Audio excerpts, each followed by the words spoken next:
ദൈവ തിരുനാമത്തിന് മഹത്വം ഉണ്ടാകട്ടെ. ഇന്ന് ഈ പരിശുദ്ധ ദിവസത്തിൽ നിങ്ങളോടൊരുമിച്ച് തിരുസന്നിധിയിലായിരിക്കാൻ തക്കവണ്ണം ദൈവം സഹായിച്ചല്ലോ. പ്രത്യേകിച്ച് ഈ ആഗമന കാലയളവിൽ കർത്താവിൻ്റെ വചനം ഒരുമിച്ച് ധ്യാനിപ്പാൻ തക്കവണ്ണം ദൈവം തരുന്ന അവസരത്തിനെ ഓർത്ത് നമുക്ക് നന്ദിയോടെ സ്തോത്രം കരയേറ്റാം. ഇന്ന് നമ്മൾ പ്രത്യേകമായിട്ട് ധ്യാനിപ്പാൻ സഭയായിട്ട് നിശ്ചയിച്ചിരിക്കുന്ന വേദഭാഗം കർത്താവിൻ്റെ ഭൗമിക പിതാവായിരിക്കുന്ന യോസഫിനെ കുറിച്ചുള്ള ചിന്തകളാണ്. നമുക്ക് വേദഭാഗത്തിൽ നിന്ന് ചില വാക്യങ്ങൾ വായിക്കാം. വിശുദ്ധ മത്തായി എഴുതിയ സുവിശേഷം 1-ാം അധ്യായം അതിൻ്റെ 18 മുതൽ 21 വരെയുള്ള വാക്യങ്ങൾ വായിക്കാം.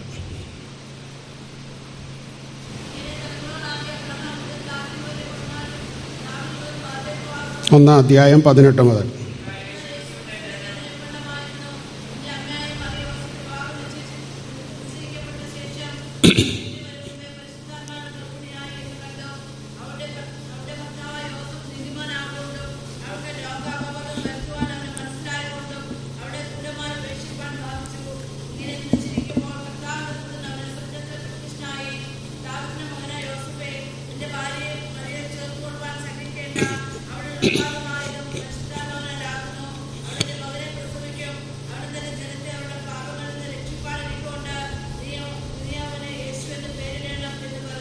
അവളൊരു മകനെ പ്രസവിക്കും, അവൻ തൻ്റെ ജനത്തെ അവരുടെ പാപങ്ങളിൽ നിന്ന് രക്ഷിപ്പാനിരിക്കുകൊണ്ട് നീ അവനെ യേശു എന്ന് പേരിടണം എന്ന് പ്രാർത്ഥിക്കാം. ദൈവമായ കർത്താവേ, വിശുദ്ധനായിരിക്കുന്ന അങ്ങേ ഒരു പ്രാവശ്യം ആരാധിപ്പാൻ സ്തുതിപ്പാൻ തന്ന അവസരത്തിനായിട്ട് സ്തോത്രം. ഞങ്ങളെ ദൈവവചന കേൾവിക്കായിട്ട് ഒരുങ്ങുന്ന കർത്താവേ, ഇന്ന് ആവശ്യമായിട്ടുള്ള ആത്മീയ ആഹാരം ഞങ്ങൾക്ക് തരണമേ കർത്താവേ. വചനത്തിലൂടെ ഞങ്ങളോട് സംസാരിക്കണമേ കർത്താവേ. ഞങ്ങളുടെ ജീവിതങ്ങളെ ഒന്ന് ക്രമീകരിപ്പാൻ തക്കവണ്ണം കർത്താവോട് ഒന്ന് സഹായിക്കണമെന്ന് പ്രാർത്ഥിക്കുന്ന കർത്താവെ. ബലഹീനദാസനായിരിക്കുന്നതിന് വചനം പറയാനുള്ള ദൈവകൃപയും പരിജ്ഞാനവും ഇടുന്ന തന്നാട്ട് കർത്താവെ. ജനത്തെ എല്ലാ നന്മകളാലും അനുഗ്രഹിച്ചാട്ട് ഞങ്ങളുടെ കുറവുകളെയൊക്കെ ക്ഷമിച്ചാട്ട് കർത്താവെ. യേശു നാമത്തിൽ ഞങ്ങളുടെ പ്രാർത്ഥന ദയവുണ്ടായി കേൾക്കുമാറാകണമേ. ഇന്നിടയ്ക്കിടയ്ക്ക് കറണ്ട് പോയിക്കൊണ്ടിരിക്കുന്നു. കാലാവസ്ഥയൊക്കെ നമുക്ക് ചെറിയ മഴയേ ഉള്ളൂ, അത്ര ശക്തമായ മഴയൊന്നുമല്ല. നമ്മുടെ ആത്മീയത പോലെ അല്ലേ, കറണ്ടും ഇങ്ങനെ വന്നുകൊണ്ടിരിക്കും, പോയിക്കൊണ്ടിരിക്കും. ഇടയ്ക്ക് ആത്മീയതയെ നമ്മൾ വലിയ പുള്ളികളാണ്, ഇടയ്ക്ക് നമ്മളങ്ങ് പുറകോട്ട് പോകും എന്ന് പറയുന്ന ഒരു സ്വഭാവം തന്നെയാണ് കറണ്ടിൻ്റെ കാര്യത്തിൽ ഇന്ന് സംഭവിച്ചുകൊണ്ടിരിക്കുന്നത് അല്ലേ. അതുകൊണ്ട് ദൈവം ഒരു വിശുദ്ധ ദിവസം തന്നു ദൈവത്തെ മഹത്വപ്പെടുത്തുവാൻ, പ്രത്യേകിച്ച് കർത്താവിൻ്റെ ആഗമന കാലത്തെ വീണ്ടും ഒരു പ്രാവശ്യം ഓർക്കുവാൻ, തിരുപ്പിറവിയുടെ സന്തോഷത്തിൻ്റെ ഭാഗമായി തീരുവാൻ തക്കവണ്ണം ദൈവം അവസരം നൽകിയിരിക്കുകയാണ്. ഈ ഞായറാഴ്ചകളിലെല്ലാം വേദഭാഗത്തിൽ ഓരോ വിശുദ്ധ വേദോത്സവത്തിൽ ഓരോ പ്രധാനപ്പെട്ട വ്യക്തിത്വങ്ങളുണ്ട്. ഇന്ന് കർത്താവിൻ്റെ ഭൗമിക അപ്പനായിരിക്കുന്ന യോസഫിനെ കുറിച്ചാണ് നമ്മൾ ചിന്തിക്കുന്നത്. അതുകൊണ്ട് ഇന്ന് അപ്പന്മാരെക്കുറിച്ചുള്ള ഒരു ധ്യാനമാണ് അല്പസമയം ഒരുമിച്ച് ചിന്തിപ്പാൻ തക്കവണ്ണം ആഗ്രഹിക്കുന്നത്. സാധാരണ കൂടുതലും അമ്മമാരെക്കുറിച്ചുള്ള ധ്യാനങ്ങളാണ് നമ്മൾ കേൾക്കാറുള്ളത് അല്ലേ. പലരും മക്കൾ കൂടുതലും അമ്മമാരെക്കുറിച്ച് പറയുമ്പോൾ അപ്പന്മാർ പലപ്പോഴും പിന്നാമ്പുറങ്ങളിലേക്ക് പോകുന്നു എന്നുള്ളതാണ് വാസ്തവകരമായിരിക്കുന്ന കാര്യം. എന്നാൽ എന്താണ് ഇതിൻ്റെ ഒരു യഥാർത്ഥ അവസ്ഥ എന്നുള്ളതിനെക്കുറിച്ച് അല്പസമയം ദൈവത്തിൻ്റെ വചനത്തിൻ്റെ അടിസ്ഥാനത്തിൽ ചിന്തിപ്പാൻ തക്കവണ്ണം എന്ന് ആഗ്രഹിക്കുകയാണ്. ഒരിക്കൽ ഒരു കുട്ടി പറഞ്ഞു, എൻ്റെ അപ്പൻ നല്ലൊരപ്പനാണ്, എൻ്റെ അപ്പൻ നല്ല ഒരു അപ്പനാണ്, പക്ഷേ ഒരു വിശുദ്ധ കള്ളനും കൂടെയാണ് എൻ്റെ അപ്പൻ. ശ്രദ്ധിച്ച് കേൾക്കണം ഞാൻ പറയുന്നത്. എൻ്റെ അപ്പൻ നല്ല ഒരു അപ്പനാണ്, പക്ഷേ ഒരു വിശുദ്ധനായ കള്ളൻ കൂടിയാണ് എൻ്റെ അപ്പൻ. അപ്പോൾ ആ കുട്ടിയോട് ചോദിച്ച്, എന്നാ മോളെ നീ അങ്ങനെ പറയുന്നതെന്ന് ചോദിച്ചപ്പോൾ പറഞ്ഞു, അപ്പൻ ഞങ്ങളെ ഹോട്ടലിൽ കൊണ്ടുപോയി നല്ല ഭക്ഷണം മേടിച്ച് തരും, പക്ഷേ അപ്പനൊരു ചായ മേടിച്ച് സൈഡിലിരിക്കും, ചോദിച്ചാൽ പറയും അപ്പന് വിശക്കുന്നില്ല എന്ന് അപ്പൻ പറയും. അപ്പനിടയ്ക്ക് നല്ല തുണികൾ കിട്ടുന്ന വസ്ത്രശാലകളിൽ കൊണ്ടുപോയി ഞങ്ങൾക്ക് നല്ല ഡ്രസ്സുകൾ എടുത്തു തരും. അപ്പനോട് ഞങ്ങൾ പറയും ഒരു ഷർട്ട് എടുക്കുക അപ്പാന്ന് പറഞ്ഞാൽ പറയൂ എനിക്ക് ഇപ്പോഴും അടുത്ത സമയത്ത് മേടിച്ചത് ഇരിക്കുന്നേ ഉള്ളൂ എന്ന്. അപ്പന് ആവശ്യമുണ്ടെങ്കിൽ പോലും, ഇട്ടത് വളരെ വർഷങ്ങളുടെ പഴക്കം ഉള്ളതാണെങ്കിൽ പോലും അപ്പൻ ഒരു ഷർട്ട് എടുക്കുവാനുള്ള മനസ്സ് കാണിക്കാറില്ല. ചെരുപ്പ് കടയിൽ ചെല്ലുമ്പോഴും അപ്പൻ ഞങ്ങൾക്ക് നല്ല ചെരുപ്പുകൾ മേടിച്ചു തരും. അപ്പൻ്റെ ചെരുപ്പ് തേഞ്ഞ് കാലപ്പഴക്കം കൊണ്ട് കളയാറായ ചെരുപ്പാണ്. പുതിയൊരു ചെരുപ്പ് എടുക്കാൻ പറഞ്ഞാൽ അപ്പൻ സമ്മതിക്കുകയില്ല. പ്രിയമുള്ളവരെ, അപ്പന്മാർ ഇങ്ങനെയാണ്. അതുകൊണ്ടാണ് ഈ കുട്ടി പറഞ്ഞത് എൻ്റെ അപ്പൻ നല്ല ഒരു അപ്പനാണ്, പക്ഷേ വിശുദ്ധനായ ഒരു കള്ളനാണ്. നമുക്ക് വിശുദ്ധി ചേർക്കാൻ പറ്റത്തില്ല. പലപ്പോഴും കള്ളത്തരമേ നമ്മുടെ കാര്യങ്ങളിലൊക്കെ പലപ്പോഴും സംഭവിക്കുന്നുള്ളൂ എന്നുള്ളതാണ്. അതുകൊണ്ട് അമ്മ മഴ പോലെയും അപ്പൻ ആലിപ്പഴം പോലെയുമാണ് എന്നാണ് പറയുന്നത്. അമ്മ ഇങ്ങനെ മഴ പെയ്ത്ത് പോലെ സ്നേഹമായും വാത്സല്യമായും കരുണയായും ആർദ്രതയായിട്ടും എല്ലാ ദിവസങ്ങളിലും നമ്മുടെ ജീവിതത്തിൽ പെയ്യുമ്പോൾ വല്ലപ്പോഴും സംഭവിക്കുന്ന ഒരു പെയ്ത്താണ് ആലിപ്പഴം വീഴുക എന്ന് പറയുന്നത്. അതുകൊണ്ട് അപ്പൻ്റെ സ്നേഹപ്രകടനം വല്ലപ്പോഴുമേ കാണത്തുള്ളൂ. അപ്പൻ്റെ വാത്സല്യം വല്ലപ്പോഴുമേ അനുഭവിക്കുവാൻ സാധിക്കത്തുള്ളൂ. അപ്പനെ അത്ര പെട്ടെന്നൊന്നും പിടുത്തം കിട്ടിയെന്ന് നമുക്ക് വരുന്നില്ല. അപ്പന്മാരൊക്കെ ചിലപ്പോൾ പരുക്കൻ സ്വഭാവമുള്ള ആളുകളാണ്, ചിലപ്പോൾ നല്ല ദേഷ്യക്കാരാണ്, വളരെ കണിശ സ്വഭാവമുള്ള ആളുകളാണ്. പലപ്പോഴും നമുക്കവരെ അത്ര പിടുത്തം കിട്ടിയെന്ന് വരികയില്ല. എന്നാൽ അവർ ലോകത്തിൽ നിന്ന് പോയി കഴിയുമ്പോൾ മാത്രമാണ് ഈ അപ്പൻ എന്തായിരുന്നു, എന്തിനായിരുന്നു അപ്പൻ ഇത്ര കണിശക്കാരനും കർക്കശക്കാരനും ആയിരുന്നേ എന്നുള്ളത് പിന്നീടുള്ള നമ്മുടെ ജീവിതാനുഭവങ്ങളെ നമുക്ക് മനസ്സിലാക്കുവാൻ സാധിക്കുകയുള്ളൂ. അതുകൊണ്ട് ഇവിടെ ഇന്ന് പിതാവായ യോസഫിനെ കുറിച്ച് നമ്മൾ ചിന്തിക്കുമ്പോൾ ഈ മനുഷ്യനെക്കുറിച്ച് പറയുന്നത് നീതിമാനായ യോസഫ് എന്നുള്ളതാണ്. വളരെ റൈച്ചിയസ് പേഴ്സണാലിറ്റിയാണ്. വളരെ നീതിയുള്ള, ധാർമ്മികതയുള്ള, മാതൃകയുള്ള, കരുണയുള്ള ഒരു വ്യക്തിത്വമാണ് അപ്പനായ യോസഫിൽ നമുക്ക് കാണുവാൻ സാധിക്കുന്നു. ഒത്തിരി അനുഭവങ്ങളുടെ കടന്നു പോകുന്ന ജീവിതം. നമ്മൾ കേക്ക് ചുട്ടെടുക്കുന്നത് പോലെ പല അനുഭവങ്ങളാണ് നമ്മുടെ ജീവിതത്തെ പാകപ്പെടുത്തുന്നത്. കേക്ക് ഒരു ഓവനകത്ത് ചുട്ടെടുക്കുന്നത് പോലെ അതിൻ്റെ ഒരു പാകത്തിലേക്ക് അത് വരുന്നത് പൊള്ളിപ്പിക്കുന്ന പല ചൂടനുഭവങ്ങളുടെ കടന്നു പോകുമ്പോഴാണ് വളരെ മനോഹരവും മധുരകരവുമായ ഒരു കേക്ക് ഉണ്ടാകുന്നത്. അതുപോലെയാണ് മനുഷ്യജീവിതം എന്ന് പറയുന്നത്. ഒരനുഭവം നമ്മൾക്ക് മാറ്റിവെക്കാൻ പറ്റുകയില്ല. പല അനുഭവങ്ങളിലൂടെ നമ്മൾ കടന്നു പോകുമ്പോഴാണ് നമ്മുടെ ജീവിതത്തിൽ നമ്മൾ ഏറ്റവും രുചിയും മധുരവും പാകമുള്ള ഒരു ക്രിസ്ത്യാനിയായിട്ട് ക്രിസ്തു എന്ന പാകത്തിലേക്ക് നമുക്ക് മാറുവാൻ സാധിക്കും. ഒരിക്കൽ ഒരപ്പൻ, ചെറുപ്രായമാണ്, ഒരു ദിവസവും പുകവലിക്കുന്ന ഒരു സ്വഭാവമാണ്. നമ്മുടെ ഭാഷയിൽ പറഞ്ഞ ഒരു ചെയിൻ സ്മോക്കറാണ്. ഈ മനുഷ്യൻ ആദ്യത്തെ കുഞ്ഞ് ജനിച്ചു. ആ കുഞ്ഞ് ജനിച്ച സന്തോഷത്തിന് ഈ അപ്പം പറഞ്ഞു, ഞാൻ ഇന്നു മുതൽ എൻ്റെ പുകവലി നിർത്തുകയാണ്. ഇനിയും ഞാൻ പുകവലിച്ചാൽ അതെൻ്റെ കുഞ്ഞിൻ്റെ മുമ്പിൽ ഒരു മാതൃകയില്ലാത്ത പരിപാടിയാണ്. നമ്മുടെയൊക്കെ വീടും ജീവിതമൊക്കെ അല്പം കൂടെ പ്രകാശത്തോടെ ഒരു പടി കൂടെ മുമ്പോട്ട് പോകണമെന്നുണ്ടെങ്കിൽ ഈ മനുഷ്യനൊന്നും അത്ര വലിയ വിശുദ്ധനൊന്നുമല്ല, പുണ്യവാളനൊന്നുമല്ല ആയിരിക്കാം. എന്നാൽ നമ്മുടെ വീടുകൾക്ക് വേണ്ടി, നമ്മുടെ മക്കൾക്ക് വേണ്ടി നമ്മൾ ചില നിലപാടുകൾ എടുത്തെങ്കിൽ മാത്രമേ കുറച്ചുകൂടെ പ്രകാശമുള്ളവരായിട്ട്, വെട്ടവും വെളിച്ചമുള്ളവരായിട്ട് നമ്മുടെ കുടുംബത്തെയും വീടിനെയും ജീവിതത്തെയൊക്കെ നമുക്ക് മുമ്പോട്ട് കൊണ്ടുപോകാൻ സാധിക്കും. അതുകൊണ്ട് നമ്മുടെ മക്കൾക്ക് വേണ്ടി ഈ നാളുകളിൽ ചിലതൊക്കെ നമ്മൾ വേണ്ടാന്ന് വെക്കുന്നിടത്താണ് ഒരു അപ്പനായി തീരുന്നത്. ദിവസവും നിങ്ങൾ കുടിക്കുന്ന മദ്യമായിരിക്കും, അത് അടുത്ത തലമുറയിലേക്ക് നിങ്ങൾ അറിയാതെ പകർന്നുകൊണ്ടിരിക്കുക. മദ്യപിക്കുന്ന ആളുകളുടെ മക്കൾക്ക് മദ്യപിക്കുവാനുള്ള ടെൻഡൻസി വളരെ കൂടുതലാണെന്നാണ് സൈക്കോളജിസ്റ്റ് പറയുന്നത്. കാരണം അതിനകത്ത് ജനറ്റിക്കൽ ഘടകങ്ങളുണ്ട്. രോഗങ്ങൾ മാത്രമല്ല ജനറ്റിക്കലായിട്ട് ലഭിക്കുന്നത്. ചിലർ പറയുന്ന പോലെ എൻ്റെ അപ്പൻ്റെ സ്വത്തായിട്ട് എനിക്ക് കിട്ടിയത് കുറച്ച് അസുഖങ്ങൾ മാത്രമാണ് എന്ന് പറയുന്ന പോലെ അങ്ങനെയൊന്നുമല്ല. അതുകൊണ്ട് ഇതൊക്കെ വളരെ സൂക്ഷിച്ച് ചെയ്തില്ലെങ്കിൽ അടുത്ത തലമുറയെ കൂടെ നമ്മൾ നഷ്ടപ്പെടുത്തി കളയുവാൻ തക്കവണ്ണം നമ്മുടെ ജീവിതത്തിൽ നമ്മൾ തകർച്ചയിലേക്ക് പോവുകയാണ്. അല്ലേ? എന്തിനാണ് ഈ വിഷവലാണോ വലിച്ചു കുടിക്കുന്നത്? അല്ലേ? ആ സമയത്തൊക്കെ പോയി നല്ല ജ്യൂസ് മേടിച്ച് കുടിക്കും, നിങ്ങളുടെ ശരീരത്തിന് ഗുണമുണ്ടാകും. ഇതുകൊണ്ട് നിങ്ങളുടെ ജീവിതവും നിങ്ങളുടെ കുടുംബജീവിതത്തിൻ്റെ സമാധാനം നശിപ്പിച്ച് കളയുന്നതല്ലാതെ, അശുദ്ധിയുടെ അനുഭവങ്ങളിൽ ജീവിതം വല്ലാതെ വർദ്ധിച്ചു വരുന്നതല്ലാതെ ഒരു ഗുണവും ഇതുകൊണ്ടുണ്ടാകാൻ പോകുന്നില്ല എന്നുള്ളതാണ് സങ്കടകരമായ യാഥാർത്ഥ്യം എന്ന് പറയുന്നത്. അതുകൊണ്ട് ഞാൻ ഇവിടെ ഒരു അപ്പൻ്റെ ജീവിത ഉദാഹരണമായിട്ട് പറഞ്ഞത്. അങ്ങനെയുള്ള ചില അപ്പന്മാരെയൊക്കെ നമ്മൾ കണ്ടിട്ടുണ്ടാകും, അല്ലെങ്കിൽ നമുക്കങ്ങനെ ആയിത്തീരുവാൻ സാധിക്കുമെന്നുള്ളതാണ് ദൈവത്തിൻ്റെ വചനം നമ്മളോട് പറയുവാൻ ശ്രമിക്കുന്നത്. അതുകൊണ്ട് യോസഫ് എന്ന് പറയുന്ന അപ്പൻ ഇങ്ങനെ ജീവിച്ചു എന്നുള്ളതാണ് ഇവിടുത്തെ സൂചന എന്ന് പറയുന്നത്. കഠിനമായ പ്രതിസന്ധികളിലൂടെ കടന്നു പോകുമ്പോഴും യോസഫ് ഇവിടെ സുഖമായിട്ട് ഉറങ്ങുകയാണ്. ആർക്കാണത് പറ്റുന്നത്? നമ്മളോട് വായിച്ചല്ലോ, ഉറക്കത്തിലാണ് ദൈവത്തിൻ്റെ വെളിപ്പെടുത്തൽ യോസഫിൻ്റെ ജീവിതത്തിൽ ലഭിക്കുന്നത്. അയാൾ സ്വപ്നം കാണുകയാണ്, അയാൾ സുന്ദരമായി ഉറങ്ങുന്നു. അപ്പന്മാർക്ക് പലർക്കും ഉറങ്ങാൻ പറ്റുന്നില്ല. അവർ കാണുന്നതൊക്കെ ഭീകരമായ സ്വപ്നങ്ങളാണ്, മക്കളെക്കുറിച്ചുള്ള പേടിപ്പെടുത്തുന്ന സ്വപ്നങ്ങളാണ് എന്നുള്ളതാണ് സങ്കടകരമായ യാഥാർത്ഥ്യം എന്ന് പറയുന്നത്. എന്നിട്ടും അയാൾ ഉറങ്ങുന്നു. നമുക്ക് ഉറങ്ങാൻ പറ്റുന്നുണ്ടോ ഈ നാളുകളിൽ? മക്കളെക്കുറിച്ച് ഓർത്തിട്ട് തിരിഞ്ഞും മറിഞ്ഞും കിടക്കുന്ന മാതാപിതാക്കളുടെ എണ്ണം വല്ലാതെ വർദ്ധിക്കുന്നൊരു കാലഘട്ടത്തിലാണ് നമ്മൾ ജീവിച്ചു കൊണ്ടിരിക്കുന്നത്.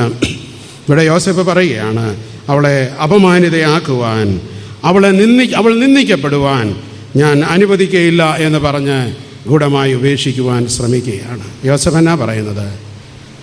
മറിയ ഈ ഒരു കാര്യത്തിൽ ഞാൻ വിട്ടുകളഞ്ഞാൽ അവളുടെ ജീവിതം അപമാനിക്കപ്പെടുവാനുള്ള സാധ്യതയുണ്ട്. അതുകൊണ്ട് യോസഫിൻ്റെ ഒരു സംസ്കാരം എന്ന് പറയുന്നത് it is A culture of nobility. ഇത് വളരെ മാന്യതയുടെ സംസ്കാരം കാത്തു സൂക്ഷിക്കുന്ന ഒരു സാഹചര്യമാണ്. ഇന്ന് തന്നെ മാന്യതയാണ് നമുക്കുള്ള. ആരെയെല്ലാം നമ്മൾ നിന്ദിച്ച് കാണും, അല്ലേ? ആരെയെല്ലാം നമ്മൾ പരിഹസിച്ച് കാണും, ആരെയെല്ലാം നമ്മൾ അപമാനിച്ച് കാണും. ഇന്ന് തെരുവിൽ ചെറിയ ബാല്യങ്ങൾ അപമാനിക്കപ്പെടുന്ന സാഹചര്യങ്ങളിലൂടെ കടന്നു പോകുമ്പോൾ, ഇന്ന് സ്ത്രീത്വം വല്ലാതെ അപമാനിക്കപ്പെടുന്ന ഒരു കാലഘട്ടത്തിലൂടെ കടന്നു പോകുമ്പോൾ, പാവപ്പെട്ടവൻ വല്ലാതെ തകർക്കപ്പെടുന്ന കാലഘട്ടത്തിലൂടെ പോകുമ്പോൾ, കയ്യും കെട്ടി നോക്കി നിന്നതല്ലാതെ എന്ത് മാന്യതയുടെ സംസ്കാരമാണ് ഈ നാളുകളിൽ നമ്മുടെ ജീവിതത്തെ ഭരിച്ചത് എന്നുള്ളത് നമ്മൾ മനസ്സിലാക്കണം. നമുക്കൊരു മാന്യതയുടെ സംസ്കാരം ഉണ്ട്. നമ്മൾ ചിലരെക്കുറിച്ച് പറയാം, അവനൊരു മാന്യനാണ് എന്ന് പറയും, അല്ലെങ്കിൽ അവൾ അങ്ങനെയാണ് എന്ന് നമ്മൾ പറയല്ലേ. അതവരുടെ ജീവിതത്തിൻ്റെ നന്മ കൊണ്ടാണ് പറയുന്നത്. ഇവിടെ യോസഫിനെ കുറിച്ച് ചിന്തിപ്പാൻ ആഗ്രഹിക്കുന്നത് ഒരു കാവൽ പിതാവായിട്ട് യേശു കുഞ്ഞിനും മറിയത്തിനും നല്ല ഭർത്താവായിട്ട് യോസഫ് നിൽക്കുകയാണ്. അതുകൊണ്ടൊരു കാവൽ പിതാവ് എന്ന നിലയിൽ വഴികാട്ടിയായി കുടുംബജീവിതത്തിന് വഴികാട്ടുവാൻ, ലക്ഷ്യം കാണിക്കുവാൻ, അപകടങ്ങളിൽ നിന്ന് സംരക്ഷിക്കുവാൻ തക്കവണ്ണം യോസഫ് ഒരു കാവൽ പിതാവായിട്ട് തീരുകയാണ്. നമ്മൾ ജീവിക്കുന്ന ചുറ്റുപാടുകളിൽ നമുക്ക് നല്ല കാവൽ പിതാക്കന്മാരായി തീരുവാൻ തക്കവണ്ണം സാധിക്കണമെന്നുള്ളതാണ് പറയുന്നത്. അധ്വാനത്തിൻ്റെ സംസ്കാരം പഠിപ്പിക്കുന്നൊരു ജീവിതമാണല്ലോ യോസഫിൻ്റെ ജീവിതം. കത്തോലിക്ക സഭയെ സംബന്ധിച്ചിടത്തോളം തൊഴിലാളികളുടെ ഒരു വിശുദ്ധ മധ്യസ്ഥനാണ് ആര്? യോസഫ്. കത്തോലിക്ക സഭയ്ക്ക് പല പുണ്യവാന്മാരുണ്ടല്ലോ. ഒരു പുണ്യവാന്മാരിൽ തൊഴിലാളികളുടെ വിശുദ്ധ മധ്യസ്ഥനായിട്ടാണ് യോസഫ് പിതാവിനെ അവർ പരിഗണിക്കുന്നത് എന്നുള്ളത് അവരുടെ സഭയുടെ ജീവിതവും ചരിത്രവും പഠിക്കുമ്പോൾ നമ്മളിവിടെ പഠിക്കുന്ന ഒരു കാര്യമായിട്ടാണ് അതിനെക്കുറിച്ച് പറയും. യോസഫ് എന്ന അപ്പൻ എന്താണ് പ്രത്യേകത? യോസഫ് എന്നുള്ള അപ്പനിൽ 7 ഗുണങ്ങൾ ഉണ്ട്. പെട്ടെന്ന് പറഞ്ഞ് ഞാൻ പോകുവാൻ ആഗ്രഹിക്കുകയാണ്. യോസഫ് എന്ന പിതാവിൻ്റെ പ്രത്യേകതകൾ എന്താണ്? ഒന്ന്, ആദരവുള്ള പിതാവാണ്. ആദരവുള്ള അപ്പനാണ് യോസഫ്. മറിയയും കുഞ്ഞിനെയും ആദരിക്കുവാൻ. ഇന്ന് ആദരവ് നഷ്ടപ്പെടുന്നൊരു കാലഘട്ടത്തിൽ നമ്മൾ ജീവിക്കുകയാണ്. ആർക്കും ആരോടും ബഹുമാനമില്ലാത്തൊരു കാലഘട്ടത്തിൽ ജീവിക്കുകയാണ്. മക്കൾക്ക് മാതാപിതാക്കളെ ഒന്നും ബഹുമാനമില്ല. പുതിയ തലമുറയ്ക്ക്, ചെറുപ്പക്കാരുടെ തലമുറയ്ക്ക് മുതിർന്നവരോടൊന്നും ഒരു ബഹുമാനവും ആദരവും ഇല്ലാതെ ജീവിക്കുകയാണ്. പണ്ട് നമ്മൾ പറയും, മാതാപിതാക്കളെയും ഗുരുക്കന്മാരെയും ആചാര്യന്മാരെയും സമൂഹത്തിൽ ആദരിക്കേണ്ടവരെയും കാണുമ്പോൾ ആദരിക്കണമെന്ന് പഠിപ്പിച്ച ഒരു സംസ്കാരത്തിൻ്റെ പിന്തുടർച്ചയാണ് നമ്മൾ. എന്നാൽ ഇന്ന് വലിയ ആദരവൊന്നും ഇല്ല എന്നുള്ളതാണ് വാസ്തവമായിരിക്കുന്ന കാര്യം എന്ന് പറയുന്നത്. അലിവുള്ള അപ്പനാണ് യോസഫ്. അലിവുള്ള അപ്പനാണ്. പ്രിയമുള്ളവരെ, ഇന്ന് പലരുടെയും ഹൃദയം പറവോൻ്റെ ഹൃദയം പോലെ കൂടുതൽ കഠിനമാകുന്നതല്ലാതെ യേശു കർത്താവിൻ്റെ ഹൃദയം പോലെ മനസ്സലിവുള്ള ഹൃദയമായിട്ട് മാറുന്നില്ല. ഇന്ന് വചനം കേട്ട് കേട്ട് പറവോൻ്റെ ഹൃദയങ്ങളുള്ളവരിന്ന് കൂടിക്കൂടി വരികയും കർത്താവിൻ്റെ മനസ്സലിവുള്ള ഹൃദയമുള്ളവർ കുറഞ്ഞു വരികയും ചെയ്യുന്നൊരു കാലഘട്ടത്തിൽ ജീവിക്കുമ്പോൾ അലിവുള്ള അപ്പനാണ് യോസഫ് എന്ന് പറയുന്നത്. ആദരവുള്ള അപ്പനാണ് യോസഫ്. 3, അനുസരണമുള്ള അപ്പനാണ് യോസഫ്. യോസഫ് എന്ന പിതാവ് ദൈവത്തിൻ്റെ ദൂതൻ്റെ വെളിപ്പെടുത്തൽ വന്നപ്പോൾ ദൈവീക രക്ഷാപദ്ധതിയോട് ചേർന്ന് വളരെ അനുസരണത്തോടെ നിൽക്കുന്ന, ഇന്ന് എന്നാ പറഞ്ഞാലും അതിൻ്റെ നേരെ ഓപ്പോസിറ്റേ നമ്മളും ചെയ്യത്തുള്ളൂ, നമ്മുടെ മക്കളും ചെയ്യത്തുള്ളൂ, അല്ലേ? ഒരു കാര്യം ചെയ്യരുതെന്ന് പറഞ്ഞാൽ മിനിറ്റുകൾക്കുള്ളിൽ, സെക്കൻഡുകൾക്കുള്ളിൽ പിള്ളേർ ചെയ്തിരിക്കും. ചെയ്യരുതെന്ന് പറയുന്ന കാര്യമെല്ലാം ചെയ്തിട്ടേ പോകത്തുള്ളൂ. ഒരു അനുസരണമില്ലാത്തൊരു തലമുറ വല്ലാതെ വർദ്ധിക്കുന്ന ഒരു കാലഘട്ടത്തിൽ അനുസരണത്തിൻ്റെ ജീവിതത്തിൻ്റെ മാതൃക പഠിപ്പിക്കുന്നൊരു അപ്പനായിട്ടാണ് യോസഫിനെ കുറിച്ച് ഈ ഭാഗത്ത് നമ്മൾ വായിക്കുവാൻ സാധിക്കുന്നത്. അലച്ചിലിൻ്റെ അപ്പനാണ് യോസഫ്. യോസഫ് കടന്ന് അലയുകയാണ്, ഓട്ടമാണ്, അല്ലേ? നിൽക്കാൻ സമയമില്ല. കുഞ്ഞിനെ കൊണ്ട് ഓടുന്നു, ഭാര്യയെ പ്രസവിക്കാൻ സമയമായി, അതിനുള്ള സ്ഥലം തേടി ഓടുന്നു. കണക്കെടുപ്പ് വന്നു, കുഞ്ഞുങ്ങളെ കൊല്ലുന്നു.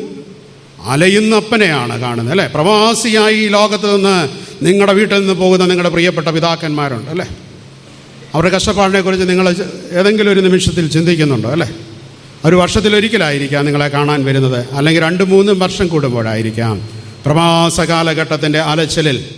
അതുകൊണ്ടാണ് ഈ കഷ്ടപ്പെടുന്നവരെയൊക്കെ ഓർത്ത് ഈ നാളിൽ നമുക്ക് പ്രാർത്ഥിക്കുവാൻ സാധിക്കണം. ഈ നാട്ടിൽ നിന്ന് പ്രവാസികളായിട്ട് കടന്നുപോയ അനേക ആളുകളുടെ ഒരു പ്രതിനിധിയായിട്ട് തന്നെയാണ് ഓടിപ്പോകുന്ന യോസഫ് എന്ന അപ്പനെ നമുക്ക് കാണുവാൻ സാധിക്കുന്നത്. അംഗീകരിക്കുന്ന അപ്പനാണ് യോസഫ്. മറിയെ തള്ളിക്കളയാമായിരുന്നു, കുഞ്ഞിനെ ഉപേക്ഷിച്ച് കളയായിരുന്നു. എന്നാൽ അംഗീകാരത്തിൻ്റെ ഒരു അനുഭവത്തിലേക്ക് യോസഫ്, ഇന്ന് പലരെയും നമ്മൾ അംഗീകരിക്കത്തില്ല. ചിലർ പറയാറുണ്ടല്ലോ, എനിക്കൊരു അംഗീകാരം എൻ്റെ വീട്ടിലില്ല, എൻ്റെ മക്കൾ എന്നെ അംഗീകരിക്കുന്നില്ല, എൻ്റെ ഭാര്യ എന്നെ അംഗീകരിക്കുന്നില്ല, എനിക്ക് ആ വീട്ടിൽ യാതൊരു വിലയുമില്ല, എനിക്ക് വീട്ടിൽ യാതൊരു വിലയുമില്ല, ഞാനവിടെ ഇങ്ങനെ ഒരു ഡോഗിനെ പോലെ കിടക്കുക. അങ്ങനെ പറയുന്ന ആളുകളും ഉണ്ടല്ലേ. എന്നാൽ ഇവിടെ അംഗീകാരം വളരെ ആവശ്യമാണ്. ഭാര്യ ഭർത്താവിനെ അംഗീകരിക്കുമ്പോൾ, തിരിച്ച് ഭർത്താവ് അംഗീകരിക്കുമ്പോൾ, മാതാപിതാക്കളെ കുഞ്ഞുങ്ങൾ അംഗീകരിക്കുമ്പോൾ നിങ്ങളുടെ കുടുംബജീവിതം ഏറ്റവും അനുഗ്രഹീതമായി തീരുമെന്നുള്ളതാണ് ഇവിടെ പറയുവാൻ തക്കവണ്ണം ശ്രമിക്കുന്നത്.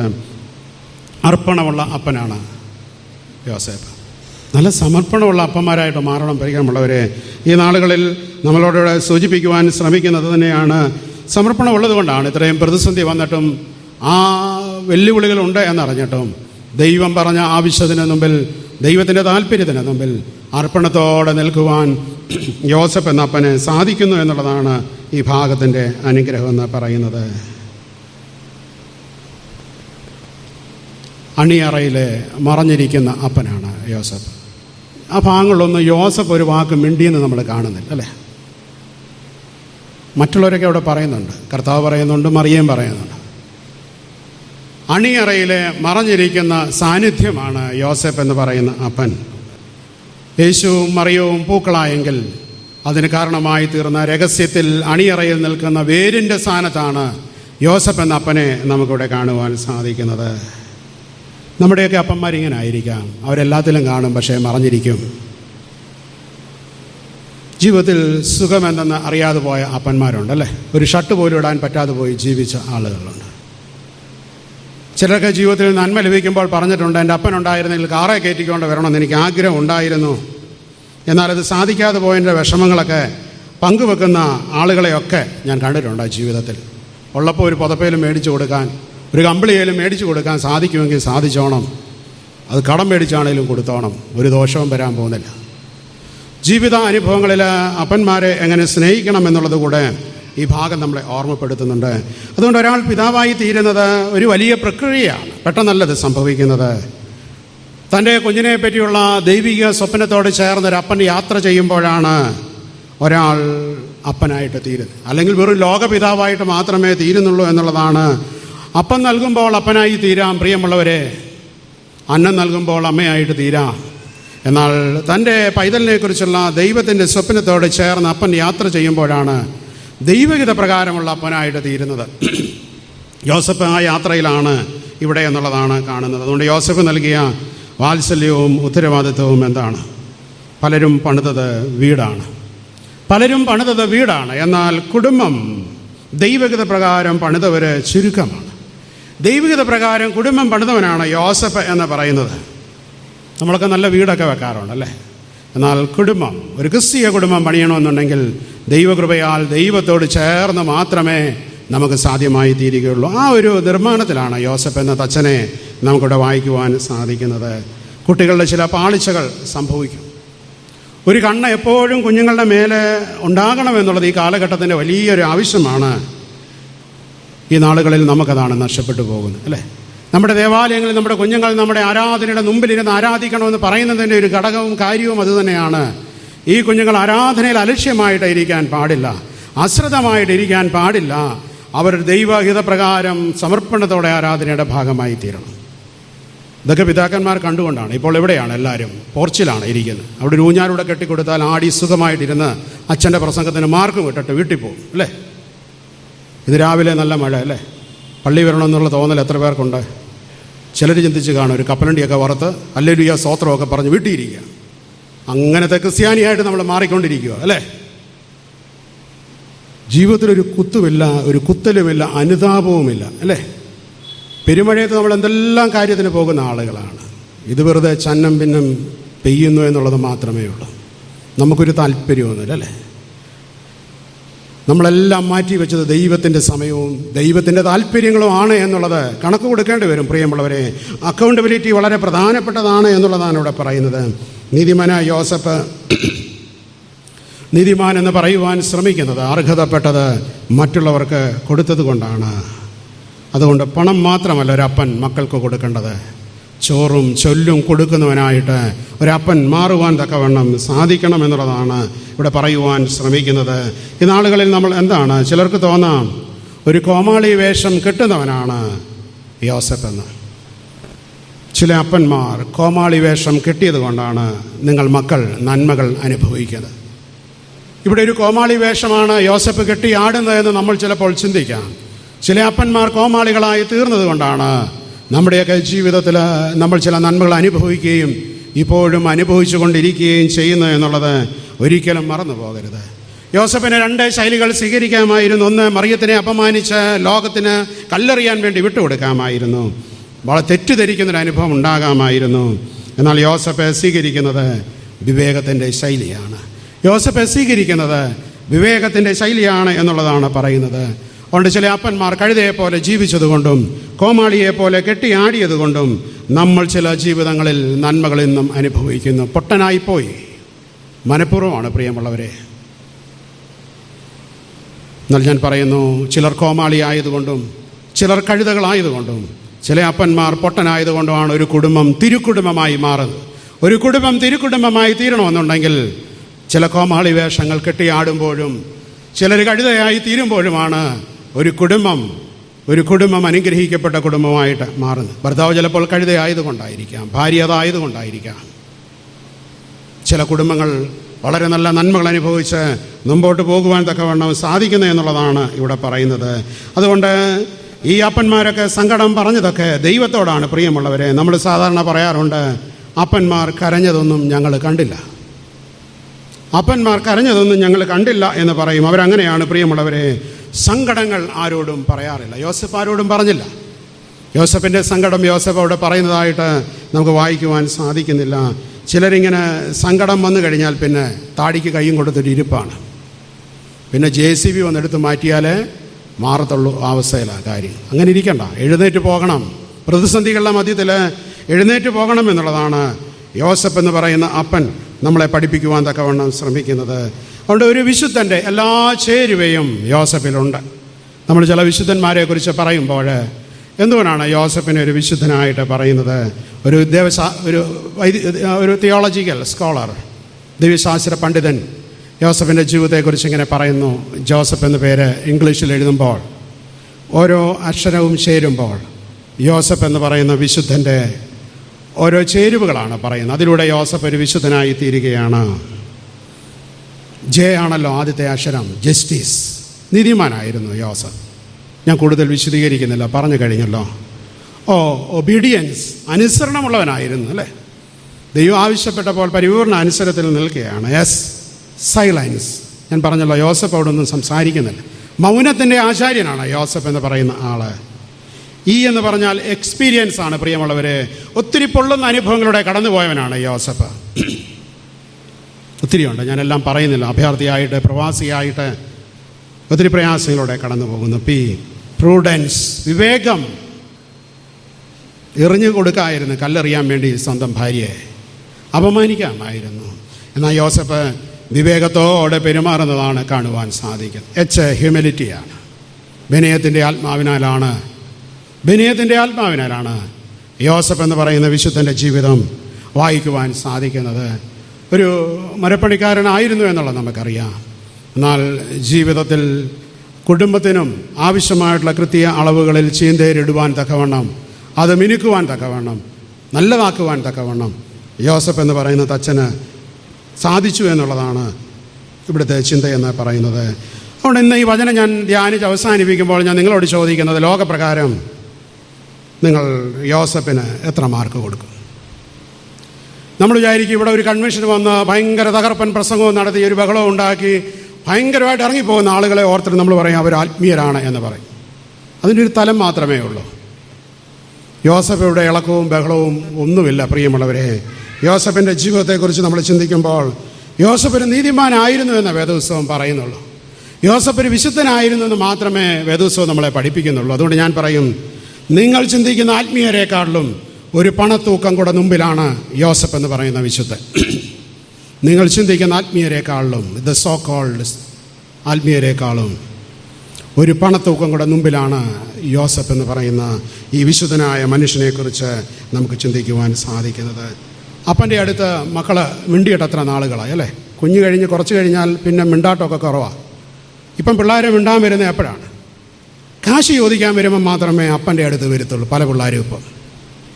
അതും ഇപ്പം അമ്മയാണ് മീഡിയേറ്റർ അല്ലേ. അങ്ങനെയല്ല, നിങ്ങളുടെ അപ്പനോടൊക്കെ നിങ്ങൾ വല്ലപ്പോഴും ഒന്ന് സംസാരിക്കണം.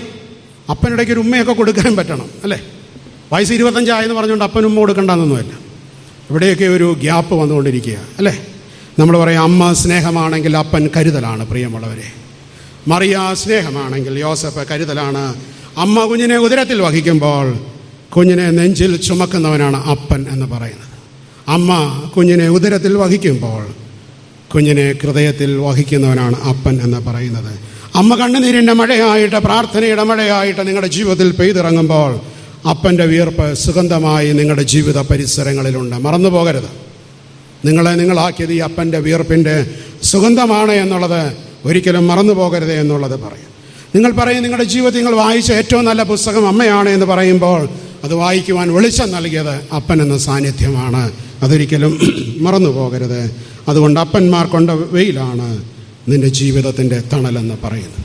അപ്പന്മാർ കൊണ്ട വെയിലാണ് നിൻ്റെ ജീവിതത്തിൻ്റെ തണൽ. നീതിമാനായ യോസഫ് വെയിലത്ത് തണലായപ്പോൾ നിസ്സഹായയായ ഒരു പെൺകുട്ടിക്ക്, ഒരമ്മയ്ക്കും കുഞ്ഞിനും വെളിച്ചമായി തണലാകുവാൻ സാധിക്കുന്നു. കരുണയുള്ള നീതിമാനാണ്. നിലുള്ള നീതി അവഗണിച്ച് ദൈവീയമായ നീതിയെ യോസഫ് സ്വീകരിച്ചു എന്നുള്ളതാണ് യോസഫിൻ്റെ നീതിയുടെ പ്രത്യേകതയെന്ന് പറയുന്നത്. കല്ലെറിയേണ്ടവളെ ചേർത്ത് നിർത്തിയവനാണ് യോസഫ് എന്ന് പറയുന്നത്. വീണ്ടെടുപ്പിൻ്റെ സുവിശേഷം പറയുകയല്ല, സ്വന്തം ജീവിതത്തിൽ പ്രാവർത്തികമാക്കിയവനാണ് യോസഫ് എന്ന് പറയുന്നത്. ദൈവഹിതം അനുസരിക്കുന്ന നീതിമാൻ തനിക്കെന്ത് സംഭവിക്കും എന്നതിനേക്കാൾ തൻ്റെ പ്രവൃത്തി മൂലം മറിയയ്ക്കും കുഞ്ഞിനുമെന്ന് സംഭവിക്കുമെന്ന് വിചാരപ്പെട്ട ആത്മീയനാണ് യോസഫ്. നമ്മൾ തന്നെ എന്നോ ചിന്തിക്കുക, എനിക്കെന്നോ പറ്റും, ഇതെനിക്കെന്നോ പറ്റും എന്നുള്ളതല്ല. ഞാനിങ്ങനെ ചെയ്താൽ മറിയയ്ക്കും കുഞ്ഞിനും എന്നോ പറ്റും. ഇതാണ് യഥാർത്ഥ ആത്മീയത എന്ന് പറയുന്നത്. അതുകൊണ്ട് അപ്പൻ ആരാണ് എന്നുള്ളത് ഈ ഭാഗത്തിലൂടെ നമ്മളെ പഠിപ്പിക്കുകയാണ്. യോസഫ് ആദരവുള്ള അപ്പനായിട്ട്, അലിവുള്ള അപ്പനായിട്ട്, അനുസരണമുള്ള പിതാവായിട്ട്, അലച്ചിലുള്ള പിതാവായിട്ട്, മറ്റുള്ളവരെ അംഗീകരിക്കുന്ന പിതാവായിട്ട്, അധ്വാനിക്കുന്ന പിതാവായിട്ട്, അണിയറയിൽ മറഞ്ഞിരിക്കുന്ന സാന്നിധ്യമായിട്ട് യോസഫ് എന്ന് പറയുന്ന അപ്പൻ ചരിത്രത്തിൽ മാറിയത് കൊണ്ടാണ് മറിയയ്ക്കും കുഞ്ഞിനും ഈ നിയോഗത്തിൽ അനുഗ്രഹമായി തീരുവാൻ സാധിച്ചത്. അതുകൊണ്ട് നമ്മുടെ ജീവിതത്തെ ഒന്ന് പരിശോധന ചെയ്യാം. യോസഫ് എന്ന് പറയുന്ന അപ്പൻ ആരായിരുന്നു? കുറച്ചുകൂടെ ഒരു നല്ല അപ്പനാകുവാൻ ഇന്നത്തെ ധ്യാനം സഹായിക്കട്ടെ എന്ന പ്രാർത്ഥനയോടുകൂടെ എൻ്റെ വാക്കുകളെ ഞാൻ അവസാനിപ്പിക്കട്ടെ. തിരുസന്നിധി നമുക്ക് ശിരസ്സുകളെ വണക്കാം. കേട്ട തിരുവചനങ്ങളെ ഓർത്തിട്ട് ഏൽപ്പിച്ച ആൾക്ക് പ്രാർത്ഥിക്കാം.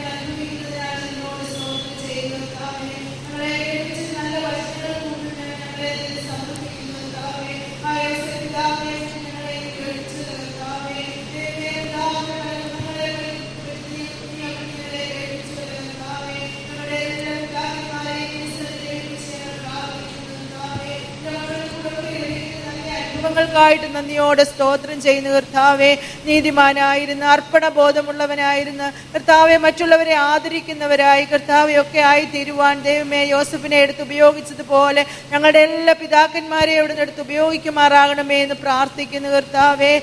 കുടുംബത്തിന് വേണ്ടി ജീവിക്കുമ്പോൾ കർത്താവെ പലപ്പോഴും ഞങ്ങൾ കാണാതെ പോകുന്ന പല ഇടങ്ങളെ പറ്റി ഞങ്ങളെ കേൾപ്പിച്ചുവല്ല കർത്താവെ. അതിൻ്റെയൊക്കെ മുൻപിൽ ഞങ്ങളെ തന്നെ സമർപ്പിക്കുന്നു കർത്താവെ. നീ അവിടുന്ന് ഞങ്ങളെ കൃപയോടെ വഴി നടത്തുമാറാകണമേ എന്ന് പ്രാർത്ഥിക്കുന്നു. ഈ ആഗമന കാലത്തിൽ ഞങ്ങളായിരിക്കുമ്പോൾ കർത്താവെ വെറുതെ ആഘോഷങ്ങളിലേക്ക് കടന്നു പോകാതെ കർത്താവെ യഥാർത്ഥമായിട്ട് ക്രിസ്തു ഞങ്ങളുടെ ഉള്ളിൽ രൂപം കൊള്ളുവാൻ ഈ ക്രിസ്തുമസ് മൂലം നീ എവിടെ ഞങ്ങളെ ഇടയാക്കുമാറാകണമേ എന്ന് പ്രാർത്ഥിക്കുന്നു കർത്താവെ. ദൈവമേ, ഇന്ന് ഈ ആരാധനയിലൂടെ നീളം അവിടുത്തെ കൃപ വ്യാപരിക്കണമേ എന്ന് പ്രാർത്ഥിക്കുന്നു. വിശുദ്ധ കുർബാന ശുശ്രൂഷയിലേക്ക് ഞങ്ങൾ കടന്നു വരുമ്പോൾ അവിടുത്തെ തിരുശരീരവും തിരുരക്തവും ഞങ്ങൾ പാനം ചെയ്യുമ്പോൾ കർത്താവെ ഞങ്ങളുടെ ജീവിതത്തിലെ കുറവുകളൊക്കെയും ക്ഷമിച്ച് അവിടുത്തെ രക്തത്താൽ ഞങ്ങളെ ശുദ്ധീകരിച്ച് അവിടുത്തെ നല്ല മക്കളായി ജീവിപ്പാൻ ഞങ്ങളെ ഓരോരുത്തരെയും ഇടയാക്കണമേ എന്ന് പ്രാർത്ഥിക്കുന്നു. കടന്നു വന്ന തലകളെ വണക്കിയിരിക്കുന്ന ഓരോ മക്കളെയും തിരുസന്നിധിയിൽ ഏൽപ്പിക്കുന്നു. കടന്നു വരുവാൻ സാധിക്കാതെ ഭവനങ്ങളിലായിരിക്കുന്നവരുണ്ട്, രോഗത്തിന്റെ അവസ്ഥകളിലായിരിക്കുന്നവരുണ്ട്, കണ്ണുനീരിൽ കൂടെ കടന്നു പോകുന്നവരുണ്ട്. എല്ലാവരെയും ഈ സമയം ഞങ്ങൾ ഓർക്കുന്നു കർത്താവെ. ദൈവമേ, നീ അവിടുന്ന് ശക്തീകരിക്കണമേ, സൗഖ്യം കൊടുക്കണമേ, സമാധാനം കൊടുക്കണമേ എന്ന് പ്രാർത്ഥിക്കുന്നു. തുടർന്നുള്ള ആരാധനയിലും അവിടുത്തെ മഹത്വം വെളിപ്പെടുവാൻ തക്കവണ്ണം അത് ഞങ്ങൾ ദർശിച്ചു മടങ്ങി പോകുവാൻ തക്കവണ്ണം ഞങ്ങളെ എല്ലാവരെയും ഇടയാക്കണമെന്ന് യേശു ക്രിസ്തുവിന്റെ നാമത്തിൽ അപേക്ഷിക്കുന്നു. കൃപയോടെ കേൾക്കണമേ.